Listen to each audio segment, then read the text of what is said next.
গরমের ছুটিকে কেন্দ্র করে ফের একটি বড়সড় আপডেট উঠে আসছে। গতকালকে আপনারা দেখেছেন যে নির্দেশিকা জারি করা হয়েছে এবং নির্ধারিত সময়ে স্কুল খুললেও পড়ুয়াদের আবারও কয়েকটি দিন কিন্তু ছুটি দেওয়া হয়েছে।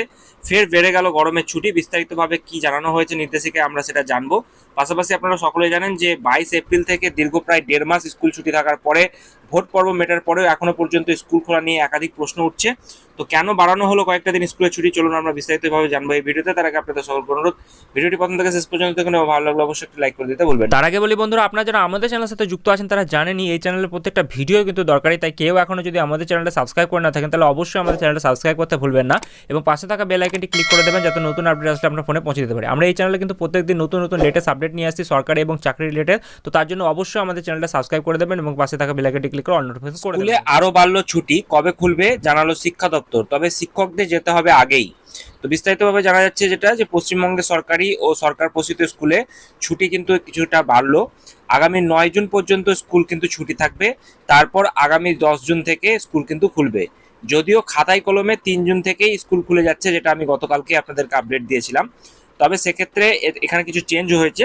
সেক্ষেত্রে যেটা বলা হয়েছে, শিক্ষকদের কিন্তু 3 জুন থেকে স্কুলে যেতে হবে। পঠন পাঠন যেটা শুরু হবে সেটা 10 জুন থেকে, অর্থাৎ 10 জুন থেকে স্কুলে যে পড়ুয়া যারা রয়েছে সেই পড়ুয়াদের কিন্তু স্কুলে কিন্তু যেতে হবে। সেটা কথায় বলতে গেলে পড়ুয়াদের জন্য সরকার এবং সরকার পোষিত স্কুলগুলো খুলবে 10 জুন থেকে, আর 3 জুন থেকে স্কুল যেতে হবে শিক্ষকদের। যদিও শিক্ষা দপ্তরে সেই সিদ্ধান্ত নিয়ে প্রশ্ন উঠতে শুরু করেছে। 4 জুন আপনারা সকলেই জানেন যে লোকসভা নির্বাচনের ফল ঘোষণা করার পর সপ্তাহখানেক পর থেকে কিন্তু কেন স্কুলে পঠন পাঠন শুরু করা হবে তা নিয়ে প্রশ্ন তুলছেন শিক্ষক মহলের একাংশ। তাদের বক্তব্য, অহেতুক এতদিন ছুটি দেওয়া হলো। ভোটের ফল ঘোষণার যে ফল ঘোষণা রয়েছে সেই ফল ঘোষণার পরেই স্কুল খুলে দেওয়া যেতে পারতো, কিন্তু সেটা কেন করা হলো না, এমন কিন্তু প্রশ্ন তারা তুলছেন। তো যাই হোক, শিক্ষা দপ্তরের নির্দেশিকায় কি বলা হয়েছে আপনারা জানেন। গতকালকেই একটি নির্দেশিকা কিন্তু জারি করা হয়েছে, যেখানে যেটা বলা হয়েছে যে সোমবার শিক্ষা দপ্তরের নির্দেশিকায় যেটা জানানো হয়েছে যে 4 জুন আমরা জানি যে ভোট গণনা হয়ে গেলেও রাজ্যের সরকারি এবং সরকার পোষিত স্কুলে কেন্দ্র বাহিনীর যারা জওয়ান রয়েছে তারা কিন্তু থাকছেন। সেই পরিস্থিতিতে স্কুলগুলিকে স্বাভাবিক ছন্দে কিন্তু ফিরে আনতে কিছুটা সময় লাগবে।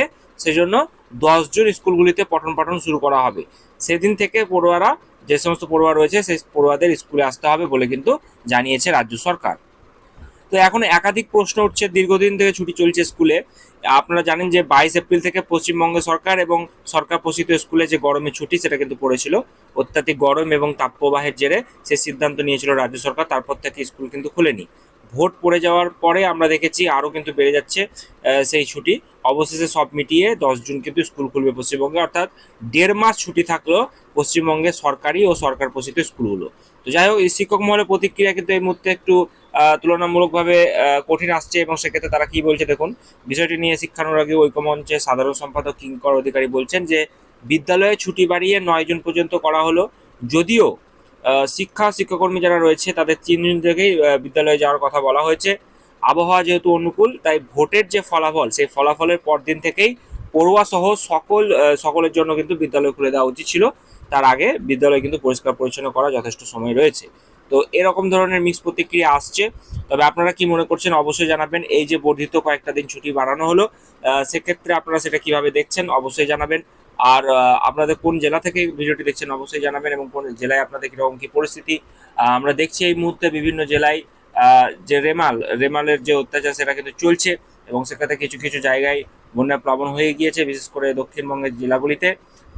তো যাই হোক, আগামী দিনে এই সংক্রান্ত আপডেটগুলো আসলে আমি আপনাদের সঙ্গে অবশ্যই আপডেটেড রাখবো। চ্যানেলটি সাবস্ক্রাইব করে রাখবেন এবং পাশে থাকা বেল বাটনটি ক্লিক করে দিতে ভুলবেন না।